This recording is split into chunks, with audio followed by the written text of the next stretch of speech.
అందమైన జీవితానికి స్వాగతం. నమస్తే కళ్యాణ్. నమస్తే జయ గారు, బాగున్నారా? బాగున్నానండి.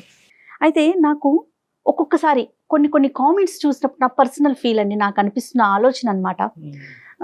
ఎలాంటి కామెంట్స్ వస్తూ ఉన్నాయి అంటే వల్గర్ లాంగ్వేజ్, అంటే ఒక ప్రొఫెషనల్స్ని మాట్లాడే మాటల్లాగా కామెంట్స్ లాగా అనిపించట్లేదండి. కొన్ని సందర్భాల్లో బాధ కూడా అనిపిస్తూ ఉంది. ఇలాంటి కామెంట్సే కనుక రెగ్యులర్గా రిపీట్ అవుతూ ఉంటే ఎవరికైతే సమస్య ఉందో వారు ఇలాంటి వేదికల దాకా రాలేకపోతారేమో, వాళ్ళ సమస్యకి పరిష్కారం రాదేమో. ఎందుకు ఇలాంటి ఆలోచనలు చేస్తున్నారు అంటే కామెంట్స్ పెట్టేవాళ్ళు అంటే మనం చేసే ప్రతిదీ, మనమే కాదండి ఎవరు చేసినా ప్రతిదీ అందరికీ నచ్చాలని లేదు, కానీ చెప్పే మార్గం ఒకటి ఉంటుంది కదా కళ్యాణ్ గారు, అది కొంచెం ఇబ్బంది అనిపిస్తా ఉందండి. మనందరికీ ఇబ్బందిగానే ఉంటుందమ్మా. అంటే కామెంట్ చేసేటటువంటి స్వేచ్ఛ హక్కు అనేది అందరికీ ఉన్నా కూడా అవును, ఒక వ్యక్తి కామెంట్ చేసే విధానం బట్టి వాళ్ళ సంస్కారం, వాళ్ళ ఆలోచన శైలి కూడా మనకు అర్థం అవుతుంది. ఒకటి ప్రేక్షకులకి ప్రధానంగా గుర్తుపెట్టుకోవాల్సినటువంటి అవసరం ఏముందంటే, ఎంతో ఆలోచించి ఫోన్ కాల్ చేయొచ్చా వద్దా, ఫోన్ కాల్ చేస్తే కనుక మన జీవితం బట్టబయలు అవుతుంది, పబ్లిక్ అవుతుంది అనేటటువంటి ఆలోచనతో వాళ్ళు ఎంతో కాలం బట్టి సంకోచిస్తూ బాధపడుతూ లేదు తప్పదు అనేటటువంటి విపరీతమైన బాధతో, ఒక వేదనతో ఈ సమస్యకు ఒక పరిష్కారం దొరుకుతుంది ఈ వేదిక మీద అనే ఆలోచనతో అతి కష్టం మీద వచ్చి మనకు ఫోన్ చేసేటటువంటి వాళ్ళకి చాలా ధైర్య సాహసాలు ఉండి చాలా మంది ముందుకు వచ్చి మాట్లాడుతున్నారు. వాళ్ళకి హ్యాట్స్ ఆఫ్ నిజంగా. ఎందుకంటే కనుక కేవలం నా సమస్య అనేదే కాదు, నా సమస్య లాంటి సమస్యలు ఎవరికన్నా ఉన్నా కూడా వాళ్ళకి ఈ వేదిక ద్వారా ఒక పరిష్కారం దొరుకుతుంది అనే ఉద్దేశంతో కూడా చాలా మంది కాలర్స్ మనకు కాల్ చేయడం జరుగుతుంది. అలా వచ్చేటటువంటి వాళ్ళకి ఈ కామెంటింగ్ పద్ధతి అనేటటువంటిది ఒక ప్రోత్సాహకరంగా ఉండాలి మేడం. అది నాకు మెయిన్గా ఏంటంటే, ఒకటి ఏంటంటే వల్గర్గా కామెంట్ చేయటం, రెండోది ఏంటంటే ఈ మాట ఎక్కడో విన్నట్టుంది, అంటే ఏంటంటే ఈ గొంతు ఎక్కడో విన్నట్టుంది, కిందటి గొంతుకు ఈ గొంతు ఒకేలా ఉంది అంటే కనుక పాపం అది ఆ కామెంట్స్ చూసేటటువంటి ఆ బాధితులు ఎవరైతే కనుక అతి కష్టం మీద మనకు ఫోన్ చేస్తున్నారో వాళ్ళకి అనిపిస్తుంది ఇదంతా కూడా నేను చెప్పటం అనేటటువంటిది ఒక ప్రజలు ఒక డ్రామా కింద చూస్తున్నారా, దీన్ని ఒక సినిమా కింద చూస్తున్నారా, ఇది ఒక జీవిత గాథ ఒక బాధ కింద చూడట్లేదా అనేటటువంటిది చాలా నిరుత్సాహజనకంగా ఉందమ్మా. అవునవును, ఎందుకంటే చాలా మంది ఇప్పుడు ఎవరైతే బాధితులు ఉన్నారో మనకు ఫోన్లో మాట్లాడుతున్నారు, పాపం ఇబ్బంది పడేవారు నాకు కాల్ చేస్తున్నారు, ఏంటి జయగారు మేము మాట్లాడుతుంటే ఇలాంటి కామెంట్స్ వస్తున్నాయి అని. అంటే ఎందుకంటే ఛానల్ వైపు నుంచి రెస్పాన్సిబిలిటీ మందే కాబట్టి ఏం చెప్పాలో అర్థం కాని విషయం కాబట్టి ఈ విషయం ఇవాళ ప్రస్తావన దాకా తీసుకురావడం జరిగింది కళ్యాణ్ గారు. మంచిది. సో ఎంకరేజింగ్ గా ఉండాలి, కామెంటింగ్ సెక్షన్ అనేటటువంటిది ఎంకరేజింగ్ గా ఉండాలి, ప్రోత్సాహకరంగా ఉండాలి. నెక్స్ట్ టైం ఇటువంటి కేసు సినారియో వచ్చినప్పుడు మాకు రానటువంటి ఆలోచన మీకు వచ్చి మేము ఆ ఆలోచనని ఆ బాధితులకు అందించేటటువంటి విధంగా మీ కామెంట్ సెక్షన్ లో కనిపించాలనేటటువంటిదే నా విన్నపం అండి. నేను అతను వరంగల్ నుంచి మెయిల్ చేశారు, వైఫ్ అండ్ హస్బెండ్ మధ్య చిన్న ఇష్యూ అనమాట. అది ఎక్కడ దాకంటే మనం రెగ్యులర్ గా అనుకునేటట్టుగానే ఎవరికి వాళ్ళు వెళ్ళిపోదామా అనుకునే పరిస్థితికి వెళ్ళిపోయారు. సో భరత్ రెడ్డితో నేను మాట్లాడతానని చెప్పాను, ఈ రోజు కాల్ చేస్తానండి, ఒకసారి కాల్ చేస్తాను. వరంగల్ నుంచి కాల్ చేశాడు. హలో భరత్ గారండి, నేను సుమన్ టీవీ అందమైన జీవితం ప్రోగ్రామ్ నుంచి కాల్ చేస్తున్నానండి. నమస్తే భరత్, ఎలా ఉన్నారండి? రైట్, మీ బాగున్నామండి. నాతో పాటు డాక్టర్ కళ్యాణ్ చక్రవర్తి గారు కూడా ఉన్నారు. మీ ఇష్యూ అంతా బ్రీఫ్ గా చెప్పాను నేను, ఒక్కసారి మీరు మాట్లాడండి డాక్టర్ గారితో. భరత్, నమస్తే భరత్. ఇప్పుడు మీ మ్యారేజ్ అయ్యి ఎంతకాలం అయింది, సమస్య ఏంటి చెప్పండి. పెళ్ళయి 4 ఏళ్ళు అయింది సార్. ఇవి అంటే ఇది సమస్య అనలేను, అలా అని చెప్పి వదిలేదానికంటే ఎలా వదిలేయాలో కూడా అర్థం కావట్లేదు. ఇప్పుడు నేను ఒక ఐటీ కంపెనీలో వర్క్ చేస్తున్నానండి. మా ఆవిడ కూడా లాస్ట్ 3 years నుంచి, అంటే మ్యారేజ్ కన్నా ముందు నుంచి వర్క్ చేస్తుంది ఐటీ కంపెనీలో. సో ప్రాబ్లం వచ్చేసి తన శాలరీ ఏంటని కానీ, తన బ్యాంక్ అకౌంట్ డీటెయిల్స్ కానీ, తన కార్డు అంటే క్రెడిట్ కార్డు స్టేట్మెంట్స్ కానీ, పిన్ నెంబర్లు కానీ, ఇవేవి నాకు తెలియదండి. మెయిన్ అదొకటి. ప్లస్ నేనేమైనా అడిగితే దాని గురించి కానీ నీకెందుకు అన్నట్టు మాట్లాడుతుందండి తను. అంటే మెయిన్ అంటే ఇప్పుడు భార్య భర్త అన్నాక ఇంట్లో ఖర్చులు కానీ ఏదన్నా తెలుసమానం అంటారు కదండి. అవును. సో తను జాబ్ చేసుకోవడం నాకు ప్రాబ్లం ఏం లేదు, తను అయినది.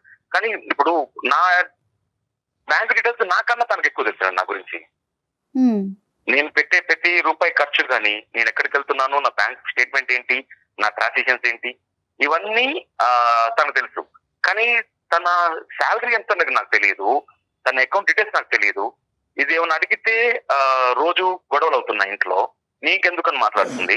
సో ఇది ఎవరికి చెప్పుకోవాలో ఎలా చెప్పుకోవాలో అర్థం కాక మీకు మెయిల్ చేశాను. భరత్ అక్కడి వరకు అర్థమైంది ఏంటంటే తనకు సంబంధించినటువంటి ఫైనాన్షియల్ ఆస్పెక్ట్స్ అనేది దాంట్లో తను చాలా గోప్యంగా ఉంచుతుంది. మీరు ఎంత అడిగి తెలుసుకోవాలనుకున్నా కూడా ఆ ఇన్ఫర్మేషన్ అనేది మీకు రావట్లేదు. ఇప్పుడు ఖర్చులు ఎలాగా అంటే ఇన్పుట్ అనేది ఓకే, ఖర్చులు ఎలాగా అంటే ఎవరు ఖర్చు పెడుతున్నారు, ఎవరు ఈఎంఐలు కడుతున్నారు? మొత్తం నేనే ఖర్చు పెడతానండి. నా శాలరీ అంటే భర్తగా నా బాధ్యతలు నేను నిర్వహిస్తాను, 100% నిర్వహిస్తున్నాను. కానీ భార్యగా తను కూడా తను చూసుకోలేదండి, తను కూడా చేయాలి కదా కొంచెం అన్నా. ఏమేమి పెద్ద పెద్దవి ఏమున్నాయి భరత్? అంటే హౌస్ ఈఎంఐ ఏమైనా ఉందా, ఇంటి ఏమైనా ఏమున్నాయి, మేజర్ ఖర్చులు ఏమున్నాయి మీది? రెంట్ కానివ్వండి, అంటే ఇల్లు కొందాం ప్లాన్ చేస్తున్నాము. సో నాకు వచ్చే శాలరీలో ఇంత, ఈ శాలరీలో ఈ ఖర్చులతో ఇప్పుడు ఇల్లు కొనేంత పరిస్థితి నాకు లేదండి. ఈ 4 years బట్టి భరత్ తన అకౌంట్ లో మిగిలినటువంటి డబ్బుల్ని ఎక్కడన్నా ఎఫ్డి వేయటం కానీ లేదంటే ఎక్కడన్నా సేవ్ చేసేటటువంటి పద్ధతిని ఎక్కడన్నా జరిగిందా, లేదంటే అది అలాగే ఉందా ఇప్పుడు వరకు అంత బ్యాంక్ లో తనకి? అసలు తెలియదు సార్, తనకు వచ్చే శాలరీ ఎంత అనేది తెలియనప్పుడు ఇవన్నీ ఎలా తెలుస్తుంది? ఎలా సాధ్యం అండి 4 ఏళ్ల నుంచి తెలియకుండా? పిల్లలు ఉన్నారా భరత్ మీకు? ఒక బాబు అండి, బాబు. బాబు. ఇంటి ఖర్చులు, బాబు ఖర్చులు, తన మెయింటెనెన్స్, నా మెయింటెనెన్స్ అన్ని నేను చూసుకుంటానండి. ఈ ఒకే ఏరియాలోనేనా భరత్ మీ ఇద్దరి మధ్యన ట్రాన్స్పరెన్సీ లేకపోవడం అనేది? అంటే మీ సైడ్ నుంచి అంత ట్రాన్స్పరెంట్ ఈ ఒకే ఏరియాలో, మిగతా అన్ని ఇష్యూస్ లో కన్నా ఆ అమ్మాయి ఏంటి, ఆ అమ్మాయి ఆలోచన ఏంటి, వ్యవహారాలు ఏంటి, పద్ధతులు ఏంటి, మాటలు ఏంటి, everything else you know about it? అన్ని తెలుసు. ఈ ఒక్క విషయంలోనే నాకు ఏ విషయం చెప్పట్లేదు, ఏ క్లాస్ రావట్లేదు. దీనివల్ల మిగతా విషయాలన్నింటిలో ఇప్పుడు గొడవలేదు, డిస్టర్బెన్స్ వచ్చేస్తుంది. కాదు భరత్ గారు, మీకు మీ ఫ్యామిలీ వరకైనా బర్డెన్, లేకుంటే మీ పేరెంట్స్ ని కూడా మీరు ఏమన్నా చూసుకోవాలా, అలాంటి అవకాశం అలాంటిది ఏమన్నా ఉందా మీకు? అలా ఏం లేదండి, మా వరకే ఉంటాం. మీ వరకే మీరు. ఆ అమ్మాయి పర్మిషన్ లేకుండా మీరు డబ్బులు వేరే చోటకు పంపిస్తున్నారనో లేదంటే వేరే విధంగా ఖర్చు పెడుతున్నారనే ఆలోచన అమ్మాయికి ఉందా? అంటే వేస్టేజ్ ఆఫ్ ఫండ్స్ జరుగుతున్నాయి అనేటటువంటి అభద్రత అమ్మాయికి ఏమన్నా ఉందని అంటారా? ఇప్పుడు నేను పెట్టే ప్రతి రూపాయి ఖర్చు తనకు తెలుసు అండి. తనకు తెలుసు. ఓకే. తనకు తెలుసు, నా అకౌంట్ డీటెయిల్స్ తెలుసు, నా ఆన్లైన్ పేమెంట్లు కానీ, గూగుల్ పే కానీ. తను ప్రశ్నిస్తుందా ఎందుకండి ఏమండి ఇది అనవసరం కదా, ఈ ఖర్చు అనవసరం కదా, ఇది అక్కర్లేదు కదా అనేటటువంటి ప్రశ్నిస్తుందా తన? ప్రతిదీ ఉంటుందండి. ఇప్పుడు ఐటీ కంపెనీ సార్, ఇప్పుడు ఒక క్లయింట్ కలవాలనుకో దేనికో బయటకు వెళ్తాము, రెస్టారెంట్ ఖర్చు పెడతాము, మీటింగ్స్కి వెళ్తాము, ఖర్చు అవుతుంది. వాళ్ళ కంపెనీ మీటింగ్ కి మీరు ఎందుకు ఖర్చు పెట్టాలని అడుగుతారు. కస్తూరి గారిని అడిగినప్పుడు ఆవిడ ఏమంటారండి, నా ఇష్టం అంటదా లేదంటే ఏదైనా ఒక బలమైన కారణం చెప్తారు? నా సంపాదన నా ఇష్టం, నీకు చెప్పాల్సిన అవసరం ఉంది. నా ఇష్టం. ఓకే. నేను అడిగితే మాత్రం చెప్పట్లేదు. అర్థమైంది. ఫ్యామిలీకి సంబంధించి మాత్రం ఇన్వాల్వ్ కాదు. ఇప్పుడు ఏదైనా షాపింగ్కి వెళ్ళి వచ్చింది, ఎంత ఖర్చు అయిందంటే నీకెందుకు అంటాం. ఇంట్లో ఖర్చులు నేనే చూసుకుంటాను, బాబు ఖర్చులు నేనే చూసుకుంటాను, ఇంటి ఖర్చులు మొత్తం నేనే చూసుకుంటాను. ఒకటైతే వెరీ క్లియర్ కదా భరత్, అంటే ఆ అమ్మాయి మీకు తన ఫైనాన్షియల్ ఇన్పుట్స్ చెప్పకపోవటం అనేటటువంటిది మనం ఖండించవలసినటువంటి అంశమైనా కూడా ఆ అమ్మాయి కూడా ఏమీ తన సొంత ప్రయోజనాలకు ఇంకోటో తన డబ్బులు ఖర్చు పెట్టేసి విచ్చలవిడిగా డబ్బులు పాడు చేస్తుందని అయితే మాత్రం మీకు అనిపించట్లేదు కదా? అదేమీ కాదు. ఓన్లీ థింగ్ ఏంటంటే ఆ ఫైనాన్షియల్ ఆస్పెక్ట్స్ లో మీ వరకు తెలియకుండానే ఇన్ఫర్మేషన్ గోప్యంగా ఉంచుతుంది. ఇద్దరంగా సంపాదిస్తున్నప్పుడు ఒక ట్రాన్స్మిషన్ ఉంటే మంచిదే, కానీ మీకు అనుమానం ఏం లేదు కదా ఆ డబ్బులు వేరే దారి పడుతున్నాయి అనేది? అనుమానం ఏం లేదు కదా? అనుమానం ఏం లేదు సార్, అనుమానం లేదు. ఒక విషయం చెప్తే నాకు కూడా ఉంటుంది కదా అసలు వస్తుంది. దీని గురించి మన ఫ్యూచర్ ప్లానింగ్స్ కానీ, బాబు గురించి అని కానీ ఇవి తెలియాలి కదా.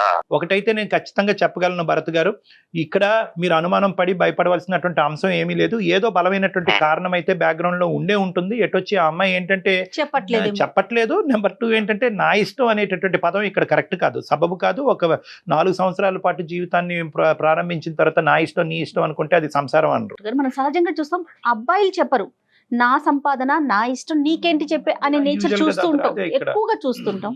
ఇది మనకి రివర్స్ గా ఏమన్నా ఆవిడ అందుబాటులో ఉన్నారా కస్తూరి గారు, భరత్ గారు బై ఎనీ ఛాన్స్? అంటే ఇప్పుడు తను ఆఫీస్ లో ఉండొచ్చండి ఇప్పుడు ఉన్నదే. మరి డిస్టర్బ్ చేయకూడదు, పర్లేదా? మాట్లాడదామండి, నేను కాల్ చేస్తాను. చేయండి విషయం చెప్పండి భరత్.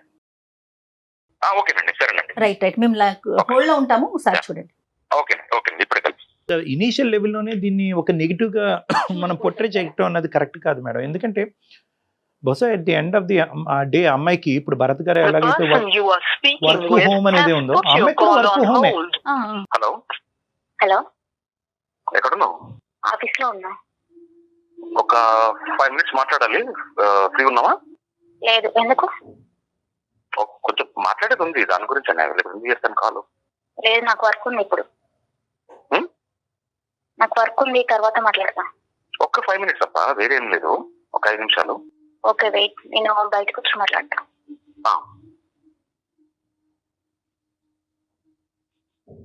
హలో, మాట్లాడచ్చా?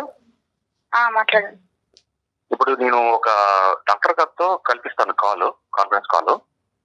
సో ఒక డాక్టర్ గారు ఉన్నారు, ఆయన ఫోన్ కాల్ కల్పిస్తాను, కాన్ఫరెన్స్ కాల్ ఒక్కసారి. అంటే ఎందుకు అనేది ఏం చెప్పాలి? భరత్ నువ్వు సరిగ్గా చెప్పట్లేదు అయ్యా, ఒక్క నిమిషం ఆగు భరత్. అది కాదు భరత్. అమ్మ కస్తూరి, సారీ అమ్మ, భరత్ భయపడుతున్నాడు, ఎక్కువ ఈ ఫీల్ అవుతున్నట్టున్నాడు. నా పేరు డాక్టర్ కళ్యాణ్ చక్రవర్తి అమ్మ. నేను జయ గారితో పాటు ఉన్నాను. మేము సుమన్ టీవీ అందమైన జీవితం నుంచి మాట్లాడుతున్నాము.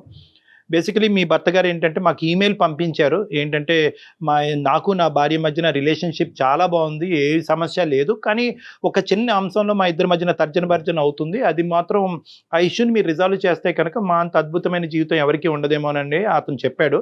ఆ ఒక్క ఇష్యూ ఏంటంటే కనుక ఫైనాన్షియల్ ట్రాన్స్పరెన్సీ, అంటే ఆర్థిక పరమైనటువంటి అంశాల్లో మా భార్య తన సైడ్ నుంచి ఉండేటటువంటి లావాదేవీలు, ఎంత ఇన్పుట్ ఎంత అవుట్పుట్ అనేటటువంటి ఇన్ఫర్మేషన్ నాకు అస్సలు తెలియట్లేదండి. అడిగితే కనుక నా ఇష్టం నీకు అనవసరం అనేటటువంటి మాట వస్తుంది.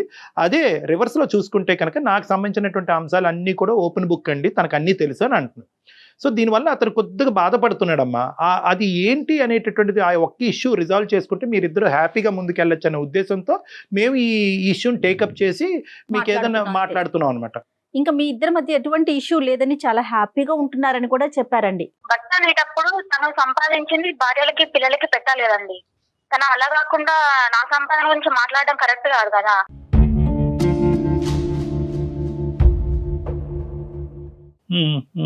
కాదు కస్తూరి, ఇప్పుడు నేను సంపాదిస్తున్నాను కరెక్టే, కానీ నువ్వు కూడా సంపాదిస్తున్నావు కదా. ఇప్పుడు ఇద్దరు సమానం ఖర్చు పెట్టాలి కదా.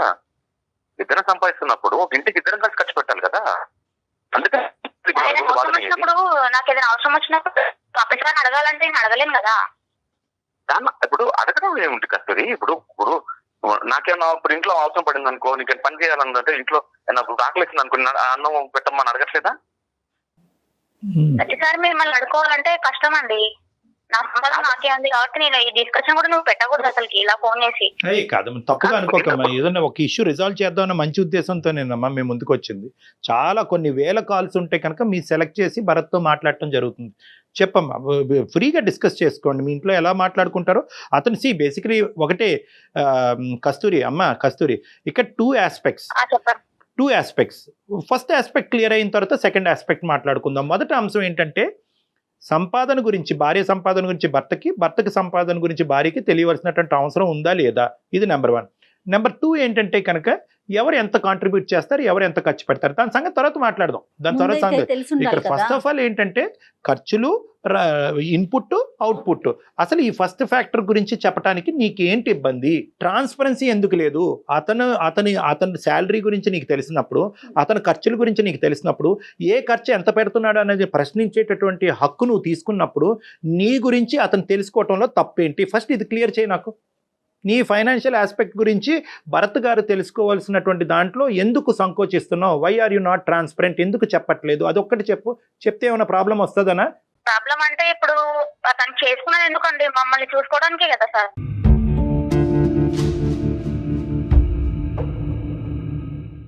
నీకు నా ప్రశ్న అర్థం కావట్లేదు నాన్న. ఇది మీరు చెప్పకపోవటానికి కారణం ఏంటి అంటున్నారు డాక్టర్ గారు. ఏదైనా రీజన్ ఉందా? బలమైన కారణం ఉందా? అంటే నా సంపాదన అనేది తనకు అనవసరం కదండి. అతని సంపాదన నీకు అనవసరం కదమ్మా కస్తూరి. నువ్వు అమాయకంగా మాట్లాడుతున్నావు, ఎలా మాట్లాడుతున్నావు నాకు అర్థం కావట్లేదు. కాదమ్మా కస్తూరి, ఇదివరకు రోజుల్లో మనం ఇంట్లోనే ఉండేవాళ్ళం ఆడవాళ్ళు. ఎప్పుడు మన అమ్మమ్మలు ఇంకా ఇప్పుడు అలా కాదు కదా. మగవారితో సమానంగా మనం బయటకు వస్తున్నాం, మనం కూడా సంపాదిస్తున్నాం కదా. ఇదివరకు రోజుల్లో ఆడవాళ్ళు ఇంట్లో ఉండేవాళ్ళు కాబట్టి భర్తే చూసుకోవాలి, కుటుంబాన్ని పోషించాలి అనేవారు. ఇప్పుడు ఆ రోజులు మారాయి కదా కస్తూరి. అమ్మ, నీ రూపాయి భరత్కి అక్కర్లేదు, నీ రూపాయి ఈ ఇంటిలో 10 కాపాడటం గురించి, పోషించడం గురించి అక్కర్లేదు. ఫస్ట్ ఆఫ్ ఆల్ నీ శాలరీ ఎంతో భరత్కి చెప్పేదానికి అవకాశం ఉందా లేదా? చెప్పానండి, అదంతే నేను చెప్పానండి. అది నా పర్సనల్ విషయం.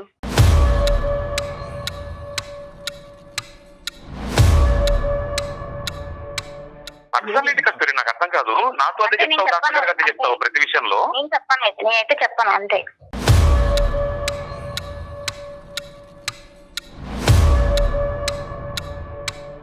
నేను ఎందుకు చెప్పాలి చెప్పు? అరే ఇప్పుడు చెప్పకుండా ఎందుకుంటా? ఇప్పుడు ఒక ఇద్దరు కలిసి ఉన్నప్పుడు తెలియనుకొని ఒకళ్ళు అనుకున్నప్పుడు చెప్పకుండా ఇప్పుడు నా అకౌంట్స్ అన్ని చెక్ చేస్తావు కదా. నేనైతే చెప్పను, నువ్వేమైనా అనుకో, నేనైతే అలా చెప్పను. కాదు నాన్న, కాదు నాన్న ఇదంతా మొండిగా మాట్లాడుతుంది. You're not taking your life anywhere. అనవసరంగా శుభ్రంగా ఉండవలసినటువంటి జీవితాన్ని చేతులారా చెడగొట్టుకున్నట్టు అవుతుంది. అది పద్ధతి కాదు. కస్తూరి, ఒక్కసారి నీ సెన్సిబిలిటీ యూజ్ చేసి మాట్లాడి, ఇమోషన్తో మాట్లాడద్దు.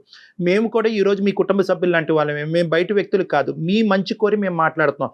ఇక్కడ ఒకే ఒక అంశం, నువ్వు చెప్పొద్దు. ఈ రోజు నుంచి నువ్వు చెప్పడం ఆపేసే, మీ ఆయన కూడా చెప్పడం ఆపేస్తాడు. ఓకేనా నీకు? మీ ఆయన కూడా చెప్పడం. డబ్బుల దగ్గర ఇంత డిస్కషన్ పెట్టడమే తప్పండి. మళ్ళీ డబ్బుల దగ్గర ఇంత డిస్కషన్ పెట్టి 14 పెట్టి ఏం చేద్దాం అనుకుంటున్నావు నన్ను? కాదు కస్తూరి, అసలు భార్యాభర్తలు అన్నాక దాపరికాలు ఏంటమ్మా కదా? నేను అడిగినప్పుడు చెప్పట్లేదు. కరెక్ట్ కాదు కదా. కాదు కాదు కస్తూరి, నేను అడిగినప్పుడు నేనైతే చెప్పను. చెప్పట్లేదు. నేనైతే ఏమన్నా అనుకో, నేను బరాబర్ చెప్తావేమో అని చెప్పను నేను. అలాంటి కస్తూరి నాకు అర్థం కాదు. నేను అంతే అంట. పద్ధతి కాదు కదా. నా ఇంట్లో ఉన్నప్పుడు వేరు, ఇప్పుడు ఇక్కడ తీసుకొచ్చినావు అంటే నేను ఎందుకు చెప్పాలి నీకు? అమ్మ, అతను నాకు ఫోన్ చేసినందుకు, నీ పర్మిషన్ లేకుండా ఈ సబ్జెక్ట్ ఇక్కడ తీసుకొచ్చినందుకు అతని తరపున నేను నీకు సారీ చెప్తున్నాను. కానీ ఇప్పుడు సబ్జెక్ట్ రిజాల్వ్ చేద్దాం.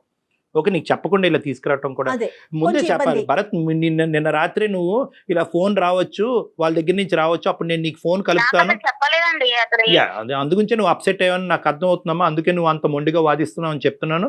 నేను ఏమంటున్నానంటే, అతను ముందుగానే నిన్ను ప్రిపేర్ చేయవలసింది. ఓకే, ఇది పక్కన పెడదాం తల్లి. ఇప్పుడు ఏంటి, నీ డబ్బు ఒకప్పుడు ఆ పర్టికులర్స్ అన్నీ చెప్తే దాంట్లోంచి కాంట్రిబ్యూషన్ అడుగుతాడు అనే భయమా, లేదంటే నా చదువు, నా తల్లిదండ్రులు నన్ను చదివించారు, నా ఉద్యోగం, నా శాలరీ కాబట్టి దీంట్లో నీకెక్కడా కూడా నీకు పాత్ర లేదు అనేటటువంటి చెప్పేటటువంటి ఉద్దేశమా ఏంటిది? అంతే కదండి. నాకైతే నా తల్లిదండ్రులు నన్ను చదివించినారు కాబట్టి ఆ శాలరీ అని నాకే ఉంటుంది అంతే. నేను తనని మాత్రం 1 రూపాయి కూడా అడగను ఎప్పుడు. కానీ భార్య పెళ్లి చేసుకున్నందుకు భార్యకి పెట్టాల్సినది బాధ్యత తనదే ఉంటది. భార్యకి పిల్లలకి పెట్టాల్సిన బాధ్యత తనదే. పెట్టాల్సిన బాధ్యత ఉంటుంది. దాపరికాలు ఉండకూడదు కదా కస్తూరి, మీరు అది ఆలోచించట్లేదు. భర్తే చూసుకోవాలి.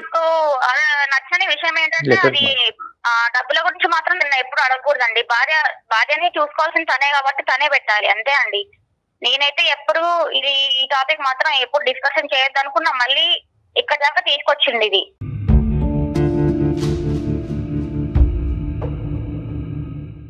బాధ్యత ఉంది కస్తూరి, బాధ్యత ఉంది కాబట్టి ఇన్నేళ్ళ చూసుకుంటున్నాను నేను. కానీ నీ బాధ్యత కూడా ఉంటుంది కదా నాకు. వేరు ఇప్పుడు తీసుకొచ్చింది వేరు. ఈ టాపిక్ ని ఇక్కడే ఇంతకు ముందే మాట్లాడుకున్నాం కదా, అయిపోయింది. మళ్ళీ ఇక్కడ దాకా తీసుకొచ్చినా అంటే నేను ఏమన్నా నేను మాట్లాడుకుంటున్నా కానీ ఆన్సర్ దొరకట్లేదు కస్తూరి. నీకు అదే కదా నేను రోజు మాట్లాడేది ఇంట్లో. ఫ్యూచర్ లో నేను ఏమన్నా నాకు ఏమైనా కావాల్సి వచ్చినా నేను కొనుక్కోగలను నా డబ్బులతో. నేను అడగాల్సి పెట్టేదానికి నేను అడగలేను కదా. మీరు బ్యాచిలర్స్ కాదు కదమ్మా కస్తూరి. నీకేం తక్కువ చేశానని? ప్రతి ఒక్కటి నేను అడగాలంటే అన్ని తక్కువ చేసావు నువ్వు. నాకు తక్కువ అన్ని తక్కువ చేసావు అంతే, ఏం లేదు. నా సంపాదన నాకు ఉండాలి, నా సేఫ్టీ నాకు ఉండాలి అంతే. కాదు కస్తూరి, ఒక విషయము, పోయిన లాక్డౌన్ మూమెంట్ లో వర్క్ ఫ్రమ్ హోమ్ చేసినప్పుడు జీతం సగం పట్టా గానీ నువ్వు ఎటువంటి 1 రూపాయి ఇచ్చావా నాకు? నేనే కూడా తప్పు చేసి పెట్టాను కానీ ఇచ్చావా నాకు? ఇచ్చావని క్వశ్చన్ మార్క్ అడగడం వేస్ట్. భరత్, ఇవ్వటం మాట చాలా దూరం విషయం అయ్యా. నువ్వు ఇవ్వటం గురించి వదిలేసే. ఇవ్వటం ఆ అమ్మాయి కాంట్రిబ్యూట్ చేయాలని అనుకోవట్లేదు క్లియర్ కట్గా. అట్లీస్ట్ ఏంటంటే, ఇది నేను ఆ అమ్మాయికి ఏం అర్థం అయ్యేటట్టు ట్రై చేస్తున్నానంటే, ఇది ఒక సెల్ఫ్ రెస్పెక్ట్ సంబంధించినటువంటి ఒక అంశం. అంటే భర్త యొక్క శాలరీ తెలుసుకున్నటువంటి భార్య, నా శాలరీ చెప్పటం నీకు అనవసరం, నా ఫైనాన్షియల్ ఆస్పెక్ట్ నీకు అనవసరం అంటే కనుక ఇది ఒక గౌరవానికి సంబంధించినటువంటి అంశం. ఓకే, దాని వెనకతలో ఒక బలమైనటువంటి కారణం ఉందనుకోండి. చాలామంది భార్యలు నా దగ్గరికి వస్తూ ఉంటారు, ఏమో చెప్పొచ్చు కదా మీ ఆయనకంటే. ఎందుకు సార్, రేపటి నుంచి నన్ను హింస పెడతాడు, బాధ పెడతాడు, మందు బాటలు కొనుక్కొని వచ్చి ప్యాకెట్ ఆడి తందనాలు ఆడతాడు సార్, అందుగురించి నాకు ఏమీ రాలేదు, నేనేం చేయట్లేదు, లేదంటే వచ్చిన డబ్బులు ఎక్కడో తాకట్టు పెట్టానని చెప్తే కనుక పోతుంది కాబట్టి నేను చెప్పనండి అంటారు. సో ఇక్కడ కూడా మేము ఏమంటున్నామంటే, మీ భర్తకి ఎటువంటి అలవాట్లు లేవు. మీ భర్త ఏమి ఇప్పుడు నీ జుట్టు పట్టుకునో నిన్ను థ్రెట్ చేసో నీ డబ్బులు ఇక్కడ కాంట్రిబ్యూట్ చేయాలనేటటువంటి అంశం గురించి అతను ప్రస్తావించట్లేదు. మాకు ఫోన్ చేసినప్పుడు కానీ మా ఈమెయిల్లో కానీ అంత నేను ఖర్చు పెడతానని అన్నాడే కానీ నా భార్య కాంట్రిబ్యూట్ చేస్తే బాగుంటుంది అనేటటువంటి సబ్జెక్ట్ అందులో లేదు. మెయిన్ ఏమన్నాడంటే, ఎందుకు ఈ దాపరికం అడిగే వాళ్ళు కాదు కదా. నేను జాబ్ చేయకుండా ఖాళీ ఉంటే ఇంత డిస్కషన్ రాకపోయేది, ఇక్కడ వరకు కూడా రాకపోయేది కదండి.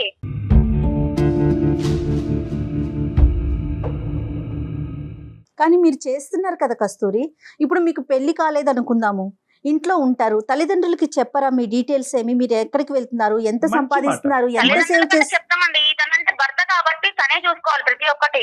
ఆ రెస్పాన్సిబిలిటీ అనేది తనకు ఉన్నది. కాదు కస్తూరి, ఒకసారి ఆలోచించండి, తను చూడను అనట్లేదు. She's thinking that that area of our life is exclusive. అది తనకి సంబంధించింది, తన తల్లిదండ్రులు వాళ్ళ తల్లిదండ్రులు పడినటువంటి కష్టానికి వచ్చినటువంటి ప్రతిఫలం కాబట్టి ఆ అంశానికి సంబంధించినటువంటి ఇష్యూ ఎవరికి తెలియక్కర్లేదు అనే ఒక బలమైనటువంటి బీజం ఈ అమ్మాయి బ్రెయిన్ లో పడింది. అది మరి వాళ్ళ తల్లిదండ్రులు చెప్పినటువంటిది. ఏమో ఇలా చెప్పొద్దు, మొగుడికి చెప్పవలసినటువంటి అవసరం లేదు అన్నది నీ ఆలోచన, లేదంటే మీ తల్లిదండ్రులు, లేదంటే ఎవరన్నా? ఎవరు చెప్పలేదండి, అది నా ఆలోచన. నేనైతే ఆ డబ్బుల గురించి ఇంత డిస్కషన్ పెట్టడం కూడా అనవసరం. తనకి ఇంత సాలరీ వస్తే నాకు ఇంత చూసుకోవడం, నా ఫ్యూచర్ గురించి ఆలోచించడం అదొకటే చేయాల్సిన పని. నా డబ్బుల గురించి డిస్కషన్ పెడుతుందంటే స్టార్టింగ్ నుంచి నాకు అసలు నచ్చట్లేదండి ఈ విషయం మాత్రం. అసలు ఓ నీకు నచ్చట్లేదమ్మా?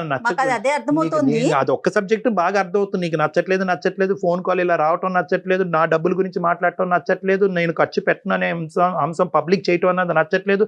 నీకు నచ్చినటువంటి అంశాలే చెప్తున్నావు కానీ ఎందుకు నచ్చట్లేదు అన్నది చెప్పట్లేదు. మీరు ఇప్పుడు ఇదే సబ్జెక్టు మీ అమ్మ నాన్న కూడా ఇక్కడ మా ఎదురు బదులే ఉన్నారని అనుకోండి, అమ్మ నాన్న ఎదుర్కొంటే చెప్తాం. ఏమమ్మా రెస్పాన్సిబిలిటీ కదండి, బాధ్యత చేసుకున్న వాళ్ళు వాళ్ళే చూసుకోవాలనేది బాధ్యత. మళ్ళీ రిటర్న్ మమ్మల్ని అడగాలంటే ఆడపిల్లల్ని అడగడం అవసరం అసలు కరెక్ట్ కాదు కదండి. అది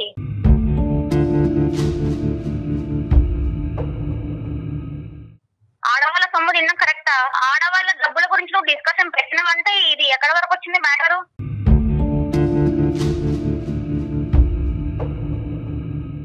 నానా భరత్, మీ ఆవిడ వ్యవహారం వెనక నుంచి ముందుకైనా, ముందు నుంచి వెనకైనా ఒకే సబ్జెక్ట్ వస్తుంది. ఆవిడ దగ్గర నుంచి ఇంకో రెస్పాన్స్ రావట్లేదు. ఏంటంటే కనుక సింపుల్ ఒకటే లైను.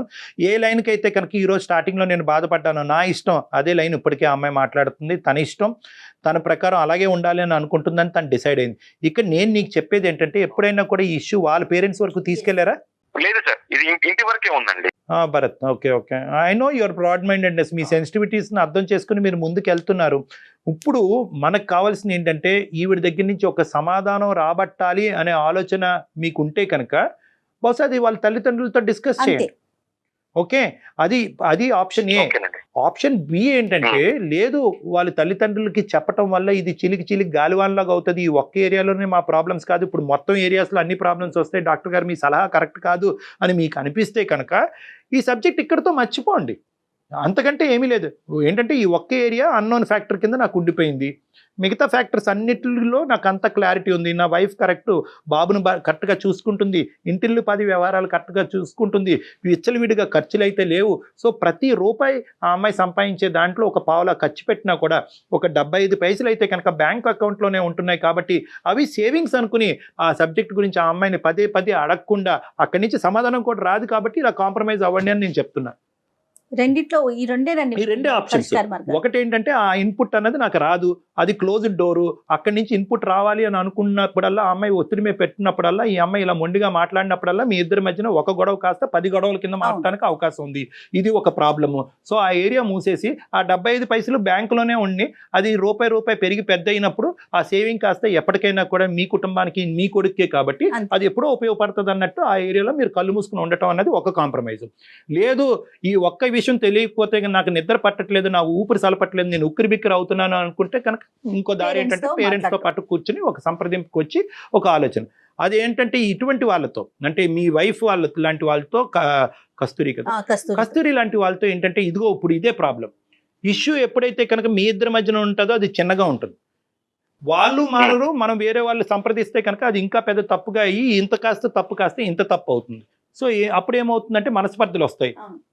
ప్రైవేట్ ఇష్యూ పబ్లిక్ చేసో, అనవసరంగా మా అమ్మ నాన్న కళ్ళల్లో నన్ను డబ్బులు కూడా నేను ఏమైనా వృధా ఖర్చులు కానీ వేస్ట్ ఖర్చులు కానీ ఏం చేయట్లేదు కదండి. మరి చెయ్యనప్పుడు ఒక మాట చెప్తే అయిపోతుంది కదా కస్తూరి. అమ్మ, అతను ఫోన్ పేలు, అతను గూగుల్ పేలు గురించి తెలుసుకున్న దానివి, ఇదిగోండి నా ఖర్చు, ఇది నా సంపాదన అని ధైర్యంగా చెప్పమ్మా. అది నీ మొగుడికి ఇచ్చే రెస్పెక్ట్ అమ్మా, అది నీ మొగుడికి ఇచ్చే రెస్పెక్ట్, అది గౌరవం, అది మర్యాద. అది రెస్పెక్ట్ కూడా పోగొట్టుకున్నాను. అంటే ఊరికే నా మనీ గురించి డిస్కషన్ చేస్తుంటాడు ప్రతిసారి కూడా. మీరు చెప్పట్లేదు కాబట్టి డిస్కషన్ చేస్తున్నారేమో, ఆలోచించండి. ఒకటి కస్తూరి, జాగ్రత్తగా గుర్తుపెట్టుకో, సమాధానం కరెక్ట్ లేకపోతే 10 ప్రశ్నలు వస్తాయి. ప్రశ్నకి కరెక్ట్ గా సూటిగా సమాధానం చెప్పగలిగేటటువంటి దమ్ము ధైర్యం ఉంటే కనుక నువ్వు చెప్పు, ఇది transparent, this is an open book అని నువ్వు చెప్పు. మీ ఆయన నీకు ఎలా అయితే చెప్తున్నాడో అలా చెప్తాం. నేను కూడా అంతే అంటున్నాండి, నా భవిష్యత్తుకి, నా పిల్లల భవిష్యత్తుకి నేను చూసుకుంటున్నాను. నా పర్సనల్ మనీ అనేది నాకు అంతే. అది నా భవిష్యత్తులో నా పిల్లలకి నాకు సమస్య కాబట్టి నేను అలా అంచుకుంటున్నానండి. నీకు ట్రైనింగ్ చేయడం చాలా కష్టం, కానీ నా మాట విను. మీ ఆయన నేను ఏదైతే చెప్పాను అదే అమ్మా. ఇంత మాట్లాడినటువంటి భరత్ ఒక్క మాట అంటే కనుక నువ్వు ఎక్కడ పోతావో ఆలోచించు. ఒక్క మాట అనలేదు. ఈ రోజు నుంచి నా ట్రాన్సాక్షన్స్ గురించి కూడా నీకు చెప్పను.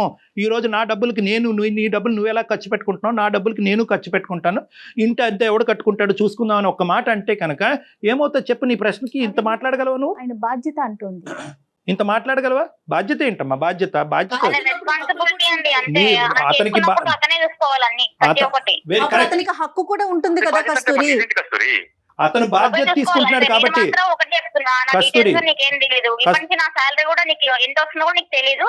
నేను ఒక్క మాట మాత్రం నువ్వు అర్థం చేసుకో. నేనేమంటున్నానంటే బాధ్యత అతను తీసుకుంటాడు. అతనికి గౌరవం ఇచ్చేటటువంటి మినిమం కామన్ సెన్స్ నీకు ఉందా? నీ భర్తకి గౌరవం ఇచ్చే కామన్ సెన్స్ ఉందా? గౌరవం ఇచ్చే కామన్ సెన్స్ ఉంటే కనుక మొత్తం అన్ని ఇచ్చానండి, అంత పోగొట్టుకున్నట్టనే. ఇప్పుడు ఆ డబ్బుల గురించే డిస్కషన్ ఇక్కడ దాకా వచ్చింది. ఓన్లీ డబ్బుల వల్లనే పోగొట్టుకున్నాడమ్మా కస్తూరి. మిగతా విషయాల్లో బానే ఉంటారా అతను భరత్? మిగతా విషయాల్లో బానే ఉంటారండి. ఊరికి సాలరీ గురించి ఎంత వస్తుంది ఇదే మరి డిస్కషన్ అండి. ఒక్క స్టెప్ ముందుకెళ్ళి మీరు చెప్పలేరా? అంటే చెప్తావు అన్ని ఖర్చులు చూసుకోవాలంటే తను నాకు ఫ్యూచర్ కోసం నేను ఉంచుకుంటాండి. నీ భర్త కాదా? నీ బిడ్డ కాదా? నీది నాది కాదమ్మా. నా మాట మీది ఇది మనది అని అనుకున్నప్పుడే మీరు అందరూ సంతోషంగా ఉండగలరు. కస్తూరి, నువ్వు ఏదో ఆలోచించకుండా మాట్లాడుతున్నావు. డాక్టర్ గారు ఆల్రెడీ మీకు సారీ చెప్పారు, మీకు చెప్పకుండా కాల్ చేసినందుకు. మరోలా భావించకండి, ఈ ఇష్యూని మళ్ళీ తీసుకోకండి. ఓకే కస్తూరి, థ్యాంక్ యూ అండి. భరత్ గారు ఒకసారి ఆలోచించండి. డాక్టర్ గారు చెప్పిన ఒక 2 పరిష్కారాలు మీకు సూచించారు, చూడండి. ఇప్పుడు కూడా పర్లేదు భరత్. ఇప్పుడు ఏంటంటే అమ్మ కస్తూరి, ఏమన్నా ఇంకో సెకండ్ థాట్ ఉందా? అదే మాట అంతే అండి. ఇంకా నేనైతే ఆ డబ్బుల గురించి మాట్లాడితే మాత్రం నేనేం మాట్లాడదలుచుకోలేదు. నేనైతే చెప్పను, అంతే. సరే తల్లి, ఇంకా నేనేం మాట్లాడినమ్మా. ఇది ఏంటంటే నీ సంస్కారం, మీ తల్లిదండ్రులు పెంచిన విధానం, నీ బాధ్యతలు ఎప్పటికైనా కూడా నీకు అర్థం కావాలి అనే దేవుడికి ప్రార్థిస్తూ మేము సెలవు తీసుకుంటున్నామమ్మా.